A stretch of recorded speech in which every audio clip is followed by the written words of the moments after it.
Hi and welcome to the Tali Loz podcast where we discover spirituality together. And I am super excited that Becky is back.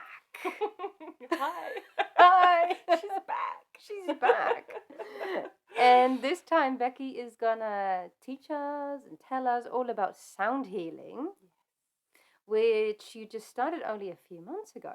Yes. So I completed my training in September. And yeah, I'd been training since the beginning of 2021. I just had to remember what year we was in then. Yeah. I think like everybody, we've all kind of lost track of where we are. Oh, definitely. I think the last 2 years has been weird, but they've gone so fast. Yeah, it's totally flown by, and I think I really utilised the time to learn as much as I could. And I did my training with Tim Wheater and Cherub Sanson, and Tim Wheater is really a legend in the field of ambient sound. So it was a real honour to train with him. And Cherub is like this beautiful pixie fairy delight of, like, I don't know, sound knowledge. Like, she's just filled with all of this information that kind of blows you away. So yeah, I think going into it initially, I had absolutely no idea what I was doing or why. Yeah. I just knew that it was an important part of my journey to understanding the holistic approach to healing with using Reiki and other methods that I use in my practice. For those who don't know, what is sound healing? Well, sound healing is using various percussion instruments, really, and frequencies to impact the energy body on a cellular level. Mm-hmm. So if you imagine sound as a carrier of information that then impacts our electrobiomagnetic field and actually has the ability to change the messages that we're receiving through our body. So frequencies would work in a way that if you're sick or if you have some energetic, let's call them stagnations, it has the ability to shift that and move that along, I feel like, in a very tangible and physical way. So you use specific instruments for that.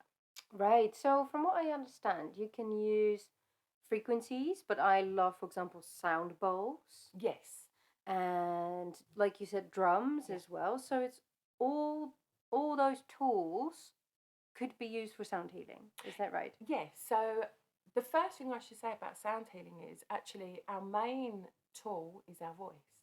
Oh. And we are all born with an innate gift, and that is our voice. That is to speak. That is how we communicate with each other. So if you think about our voice, we always think we have to be a perfect singer, but actually it's nothing to do with that. The first voice we might hear is, let's say, our mum singing a lullaby to us, which naturally soothes us. In tribal cultures, there is a song before a child is born which they carry through their life with them in order to make them feel like they're still at home and they connect. It goes back to mantra is the same thing, that we are connecting using our voice to a divine presence. So that is our first tool. Right. Then we have obviously other instruments, and the sound bowls, drums, percussion instruments, tuning forks are set at different notes, and those notes and tunings resonate with different areas of our body. Oh, so they sort of resonate with your auras or your chakras or all of it, or Both. Both. but generally with different chakras in our body. So we've got the C note is your root chakra. So if you think about going through the levels, you're going to start at the lower notes, going up to the higher frequencies, which will take you from bottom up through the chakras. Yeah. So C for root, D for sacral, E for solar plexus, F for heart, G for throat, A is for your third eye, and B is for your crown chakra. So when you're using sound bowls, for instance, my sound bowl, my crystal bowl is actually set at an F, which is for your heart. Right. Yeah. So, but also I can use that alongside another note, which will create for both levels. So for heart, and let's say I was going to do a E for solar plexus, or then I might introduce a C for the root. And all of those sounds working together are going to work through all of those elements of the body. Okay, so you can use all of them in one session as well with a client or for yourself. You can, but I think what I didn't realise before, and before training with Tim and Cherub, is that obviously we can just go and buy bowls, and we could just go C, D, E, and just be hitting the bowls and not really understanding the impact that they have. And that can actually have a triggering impact on somebody. That could actually make them go, oh, I don't like that feeling, or oh, that's really annoying, this irritating me, because it's not being approached with a sensitivity and an understanding of how each of those notes resonate. So let's say you've got a bowl, you're not just going to hit the heart chakra really hard. Yeah. That's going to cause some level of shock and, I'd say, disturbance to the individual. You're going to approach it softly. You know, our heart's a sensitive area. We want to open that softly. So we might want to stir the bowl. Whereas with the root chakra, if we want grounding, we might actually want to hit the bowl as opposed to just stirring the bowl. So it's about using this kind of, I feel like it's kind of like a poetry. It's an emotional sensitivity to sound, to resonate that message that you're trying to send out to people, which I believe overall is love, which is healing. Yes. So, and if you imagine that sound is then the carrier of that intention that you're putting out, when you approach these instruments, everyone is going to feel the impact of that, rather than just crash bang wallop. Right. Just go nuts on it, yeah. Which, no disrespect to people out there, we're all learning, but in the first instance, that's kind of we mirror what we see, right? Yes. So we just think, oh, let me just hit that drum as an example. But actually, drums in themselves are earthy. Yes. Yeah, they can invoke memory in us. And so if we're doing that too abruptly, it could actually bring out, let's say, anger or frustration. Frustration, right? Yeah. Yeah. So sound is that sense of understanding not just our physical body, but our spiritual, energetic body, and how that sound impacts that flow of our energy. Okay. Well, that makes sense, I think, because you also, you're a Reiki master, and I love crystal healing, which you also obviously work with frequencies and energies. So, for example, if you have a client and you feel with a Reiki session, or he or she's blocked in whatever root chakra, then would you also maybe recommend, or would you combine it with a root chakra sound healing frequency or a note? Would it help to maybe unblock it? Yeah. So I think when we're talking about frequencies, aside from using, let's say, instruments, then we're talking about solfeggio, which actually is a therapeutic treatment, which works again on different energetic, let's say, layers of the body. Okay. And different frequencies, set of different frequency tones, will help certain aspects of what that person is going through. So let's say your root chakra is associated with your family, and it's associated with your foundations and your sense of safety and belonging. Most people living in this world pretty much will have an imbalanced root chakra. It's kind of, I feel like that's really normal, and for me, most people you see at that level, especially in your first sort of treatments, you will see that they're going through something that makes them feel unsafe. And often it's because they're coming into a treatment and they don't know you, and they're not really too sure what's about to happen. So that can knock their root energy as well. In that instance, you would want to, I would want to remove the element of fear from that. So for me, I would want to use a frequency that does that. Now in solfeggio, there is a frequency which does that, which is 396 hertz. So any type of sound which is using that hertz wave will help the removal of fear within your treatment. Now, for me, you just want to use that in everything that you're doing, really. But you could use that in a Reiki treatment for someone whose root chakra is maybe a little bit off balance or blocked. Or you might want to use it, you've got a job interview. Yeah. And you want to prepare.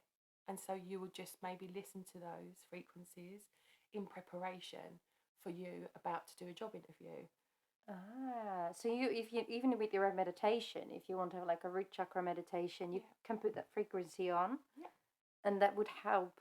Well, that's what I recommend to my clients. So I recommend different frequencies based on where I observe that the energy is not flowing where it should be. Okay. For women, a lot of the time it's our sacral chakras, heart and throat. So I'd recommend a combination, or I'd always recommend 111 hertz, just because it's a miracle frequency. It's uplifting. It helps to heal.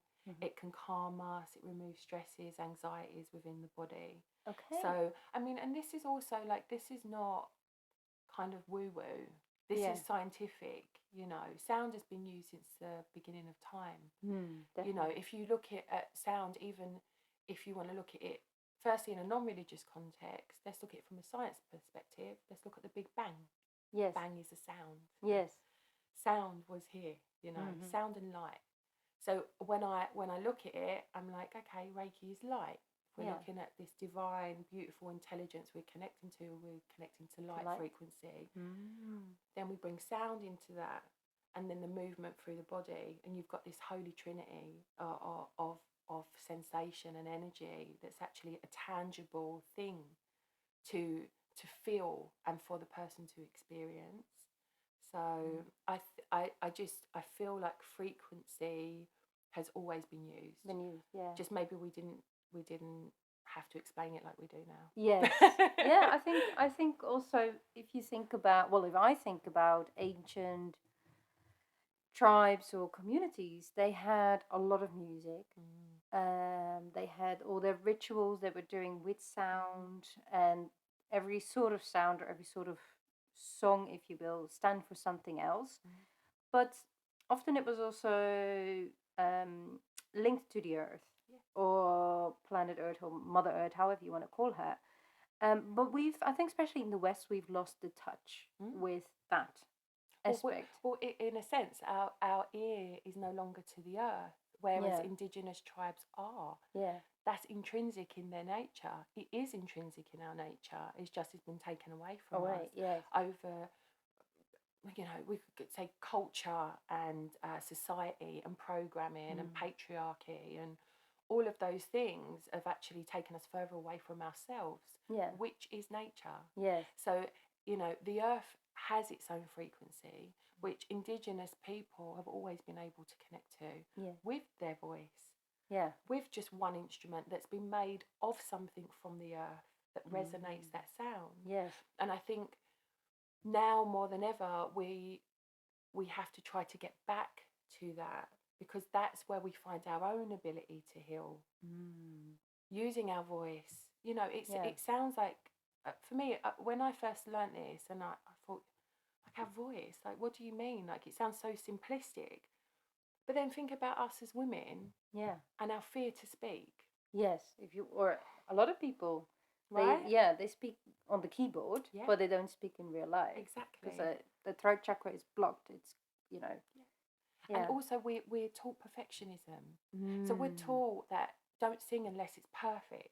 Right, yeah, that's true. You know, yeah, I'm you one can't of those. sing unless you're Adele. Yeah. But that's not true. It's not true. Or like, think about how much joy you feel in singing. Yes. When you sing even to yourself. Yeah. You know, when I first started learning, I really was really fearful. I was scared to be the novice again. I felt like I was amongst all these people who were like, you know, they knew all their stuff in their field, and I was just kind of starting out. But I knew somewhere in it was a fundamental truth about us coming back to ourselves and finding our own authority and our own power to look after ourselves and to heal ourselves. And somewhere in there, it was connected to sound. And our speaking out about our truth and the things we want for ourselves. finding our own song and our own voice and our own way to express it without it being perfect. And that, even for me in the training, was where I had the biggest breakthrough. Okay. Was singing again. Really? It was like, it was so profound. Yeah. It's like you can physically feel blockages moving out of your body through using various techniques. So that's what the is, the sound of the universal Yeah. you know. How you actually say it's round. Yeah. So you start with the and then you close so that it comes back to you. The idea is this circular vibration of sound going through the body. Wholeness. Yes. Oneness. Right. And that's what our voice can do. It brings us back to ourselves again. I struggle with that because I even by myself, even if nobody could hear me, I struggle to do sounds or after my meditation. You just done it, or even but like longer. I can do like that's fine. But or like singing, you know, we had this I had a conversation with you earlier a few months ago, and since then I have tried to start singing, even if nobody could hear me. But I'm still embarrassed, even by myself. Yeah. So what would you say that might even help me further to try? Well, so you could start with frequency. You could start with listening to frequency every day, removal of fear. Okay, you could start with that. Yeah. And then I would say something that I did was I started using mantra. Now, for me, it worked. I want to say as well, and I think I said this in our first podcast, I'm not religious in any sense. I wasn't brought up in any religion, you know, or any, you know, I don't have any belief system in that sense. I can kind of understand all of them. But something about mantra resonated with me because what I felt like was every time I was repeating this pattern of sound, something was shifting. So I think a really good is one I always suggest is Ganesha is the mantra. I'll send it to you. Yeah. But there is a science to that, and that is Ganesha is the remover of obstacles. So that's what I'm saying for you. It'll be nice for you, even if you at first don't sing along, but you just listen to this continuation of this Om Gam Ganapataya Namaha. Yeah, so you just repeat it, you can sing it, you could just say it until you feel comfortable enough to start moving through. Why do you feel that you can't speak? Yeah. You know, what is there? Like you said, you feel embarrassed. So you could pull that apart further and say, well, there might be humiliation or there's something that's triggered that embarrassment before that makes you feel afraid to speak or to sing. Yeah. To be honest, the singing part, we all have it. Yeah. I mean, it is absolutely, it's nerve-wracking. I used to sing. I can still sing, but I used to sing publicly. Okay. Oh, wow. Yes. Yeah, and I loved it. Yeah. But it was petrifying. It's absolutely petrifying. That first note, to try and get that first note out, it's almost like you almost have to crack open your voice again. Right. So by using these techniques, whether it's frequency, and then you could use a mantra, or you could use an affirmation. Yeah. It doesn't have to be a mantra. It could be an affirmation. It could be a prayer. Support me in finding my voice. My voice, yeah. Just repeat until you're comfortable, and then you can. Or I am finding my voice. Yes. You know, like affirm it, and then maybe you'll start to feel. You know, you haven't got to go out and do a concert. No. Unfortunately, I am not Beyonce. You don't have to be though. That's the problem, isn't it? This is the problem. This is why I'm loving sound, because when we first started. When I say we, because when we first started doing it with Flow of Light, with Basha, and I was like, Basha, get the bowls, you're going to be amazing. I'm not touching them, because if I touch them, I'm going to break them. Like, I'm just so heavy-handed. I did everything I could to prevent myself from engaging in it. I really felt this feeling of I'm not good enough. And someone's going to pull me up on it. And I felt it every single time that even in my training, when I had to do my case studies, I felt clumsy and I felt yeah, I just felt fearful. I felt, I think I grasped this understanding of this sensitivity and how sound, same as music, a song can really evoke emotions. Oh yeah, definitely. So it was kind of nerve-wracking for me, because also it was evoking emotions in me. Me. Yes, I see. So it made me realize I still had work to do. Yeah. Even with Reiki, all of the meditations, as soon as I started doing sound, I was like, oh, Yeah. there's still stuff here. Wow. Yeah, so you learned about yourself Yeah. a lot as well. Yeah. And you do perform, or you help clients as well already with sound. You started doing that. Yes. And also, Becky has her website I live. do. Yay! I do. I've got the website. What's your website at the moment? It's www.rebeccafletcherholistichealing.com. I'll put it in the Yeah. description as well. Yeah. But yeah, I think it's amazing that you've learned so much in the last few years and you share it with other people and you help other people with it as well and trying to find their voice. And it's so important, Yeah. Laura. You know, there's what's the purpose otherwise? yeah, You know, we shouldn't be living in a culture where we're keeping everything for ourselves so we could be the perfect person, you know, to try to, that's ego. yeah, You know, for me, the whole point is if I learn something, I want you to learn it. yeah. And then I would want you to share that with somebody else. And I'm starting to understand more. If I can just put that aside, like even with what you're saying about your own voice, if we can put that to one side, yeah, that will encourage you to speak up and share more, yes, teach more. You know, you Yeah. can then absorb more and pass that on. You know, and for me, sound is that perfect medium. You know, this wave that carries this message to everybody. yeah. I think it makes sense because everybody has a sort of resonate. If you look at like music, one one person loves Beyonce, and Yeah. other people think she's shouty or loud, or same with Adele. With everyone, Yeah. everybody's got lovers or haters. So is that sort of a frequency that resonates with our own frequency type of thing? Yes. So this is something else that I learned, is that we are each born with our own frequency. So we all have our own sound, and that sound will either work with you or it won't. Yes, I see. Also, emotions have sounds. They have vibrational frequencies. So you have low frequencies and then you have high frequencies. Anger is a low frequency. Yeah. Hate is a low frequency. Frustration, perfectionism, you know, is low. They're low frequencies, and that's not good for us. So imagine then, put that into human form. Yeah. And let's say I'm in a state of anger constantly, or of negativity continuously, then my frequency is going to impact the frequencies around me. Unless you are resonating at such a high frequency, your system is, you're joyful, you're loving.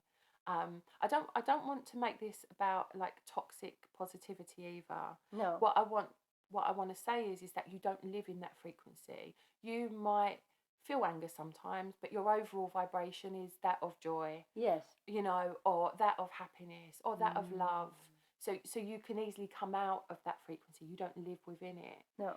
So yes, frequencies impact, and then someone will have their own frequency. I said this to you earlier, you know, sometimes you'll meet someone and you just think your voice is so annoying. Yeah. They've done absolutely nothing. There's nothing wrong with them. You know, someone will be like, what are you talking about? Yeah. But somewhere you two just don't, there's not a match. There's no match. And yeah, because you do have sometimes voices that irritate you. Yeah. But I think it's also with, even if a person doesn't say anything, or if you see someone on the tube, and either you feel, oh, that person is really nice, or you've never even spoken to them, or you could feel the opposite, that you think, oh, that's a dodgy person. That's frequency as well, isn't it? That's frequency. That's vibration. Everything is vibration. We are electrical currents. Yeah. So we're either going to magnetize or we're going to repel. Yeah. That's just science. Yeah. That is just, we're either going to be totally attracted and drawn to each other and think, I don't know why. Yeah. I'm so drawn to you. Something within each of your vibrational frequency corresponds. Yes. Or for whatever reason, that person that everybody loves, you cannot stand. Yeah. Yeah. And you don't know It's if there's possible. something wrong with you. Yeah. And it's not. It's just you're just not a match. It doesn't mean you're not connected. It No. doesn't mean there's anything wrong with either of you. It just means that for some reason or another, you don't work very well together. Right, yeah. I feel like that's just physics. And this, I think, it's quite common as well. It's like you can't please everybody. You can't. It's possible to love everyone, and it's possible for everyone to love you. Everybody would always have people, like them or not. Well, and also, I've been thinking about this a lot lately. I don't think like really has anything to do with love and compassion. So ultimately, I don't have to like you, but that doesn't mean I wish anything bad for you. Yes. Yeah. And I think we live in a society that is obsessed with being liked. Yeah. And it's not really that important. No. I can still love someone and wish them a great life and say, well, they're fine for other people, but not like them. Yeah. That's okay. It's okay. It's okay to not like people. That's but not wish them ill or anything. Exactly. It's balance. Exactly. I like that. Yes. It is balance. And I did hear, I think you mentioned, you did briefly mention the earth frequency, because we do hear that also with crystals, like these crystals vibrate with the earth frequency. Yeah. We will put some sound underneath this so you can hear it. But what is it? Is it the frequency that Mother Earth actually has? Well, it's a Schumann resonance. So it was a measurement based on the constant hum of the earth. Yes. Which is 7.83 hertz. And that is a constant hum. It's always the same. What's interesting is what I learned in my sound healing training with Tim and Cherub was that if there is ever a slight distortion, normally there is an event that has knocked that slightly. So I think one of the times it changed was during 9/11. So when some type of catastrophic event impacts the vibrational flow of the earth, it knocks it ever so slightly. Also with like nature disasters, like the tsunami or... I think, I don't want to say not on a small scale, but I think it has to be something that even impacts on a collective conscious level. Okay. So like it would be interesting to see now during the times that we've had over the last 2 years and what I feel we're in a collective consciousness of fear. Yeah. How does fear impact that vibrational flow of the earth? Oh, that'd be super interesting, isn't it? Yeah. That's something to look. I mean, it's not a research I'll be doing, but I'm pretty sure there's somebody out there to do it. If you feel that you need to do any research, please be our guest. Please let us know. Please let us know, yeah. Because this is the thing, like when we're talking about sound and frequency, it's not, again, it's not as simplistic, again, as just a crystal ball or someone singing a song. We're talking about our thoughts, in an energetic field, will create a sound impact on our surrounding, which is our collective consciousness. Yeah. And our collective consciousness has a direct impact on us individually. Yes, I believe that, yeah. And so if let's say, okay, so we want to remove fear, then let's just pump out 396 hertz into the world. Let's change the frequency. That's the more positive. And is there also a frequency that resonates with the rest of the universe, or the universal frequency? Well, angel frequency? I would say we would be looking at the miracle frequency, which is 528 hertz or 111 hertz. So 528 is the miracle frequency. So why is 528 the miracle frequency, actually? Well, 528 is the frequency of love. And love, if you look at it, has the ability to transform us. Yes. And this is what 528 hertz does. And it transforms our cell DNA. This is what that frequency can do for us. It sends the signal of love to our cells. Yeah. Which in itself is healing. Yes. And I think if you're more healed, it's easier for you to give love to other people. So it's like contagious, that people Well, more it's receive love. well, it's encouraging. Encouraging, yeah. It's encouraging. It's inspiring. You know, it feels good. I mean, think about being in love. Yes. You know, think about when someone, you know, when you feel love from your family, what that does to you. You know, you instantly feel good. Your body feels good. You're sending a message to your cells. This feels amazing. I feel amazing. Yeah. So that's what that frequency has the ability to do. Beautiful. The messages that you're sending to your body are suddenly those of you're going to be releasing, you know, chemicals, serotonin, all the good stuff that makes you feel amazing. Yeah. And that is healing. Calms inflammation. Yeah. Makes you feel less stressed. Wow. You know, you're relaxed. Yes. You're receptive. It's beautiful. It sounds beautiful. We all need this frequency. I assume with these frequencies or like sound healing, they can find it sort of anywhere. I use the meditation of Insight Timer, which there's all kinds of sound healing on there as well. But I assume also on YouTube. Yeah, I mean, people can find it. And also, I would, you know, if it really, I mean, I still feel like I'm always the learner, and I like being in that space. You know, that keeps me open. You know, to not be a know-it-all, and I'm sure there's going to be people who will say I don't know as much as them, and I don't. But what I would say is, if you wanted to learn, I would highly recommend the course that I did. With Tim and Cherub, because for me, it changed something in me. Their experience, their knowledge, understanding, their heart and passion really just inspired me to continue using it. And, you know, whether you want to go out and go to a sound bath, or whether you want to actually perform a sound bath, whether you decide you love playing the gong, you know, whatever it is for you. For me, it was just about bringing in another element to my practice with my clients of healing that supported them, you know, that really held them, and they showed me how to do that. So I would highly recommend their course. If I can, I'll put it in the links if possible. Also, we with Flow of Light Community, we do our sound healing as part of our circles, which will be reinstated for 2022. For 2022, so keep an eye out for those. And I do also offer personal one-to-one sound sessions, with Reiki or without. I can do that too. But I just think, just explore. There's so much out there. I mean, for me, my all-time person is Jonathan Goldman.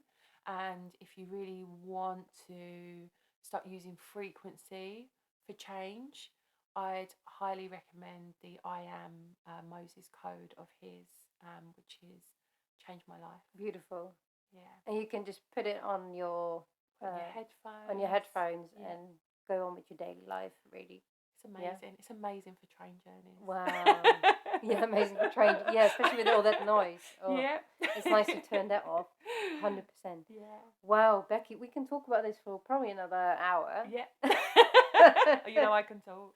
Yes, you're very good. But I think, you know, you've got a great ability to explain things so everyone understands it. Good. Not everybody has that ability, but you do. Thank you. And also because you are someone who naturally wants to learn and share it with other people.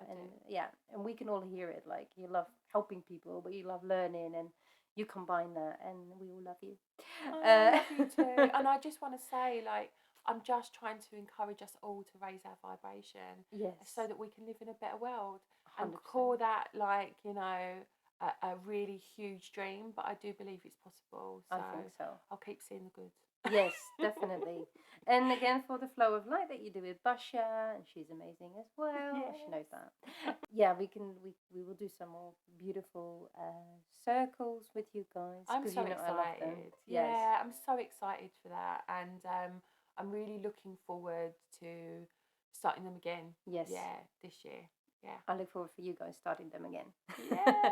Thank you so much, You're Becky, welcome. for this. And if the listeners have any questions, always feel free to contact either of us. Becky's website is in the descriptions as well, which is finally live. And well, I wish you all the best, Becky. I'm sure we'll see you or hear you very soon again. Yes. Thank you See so soon. much. Thank you.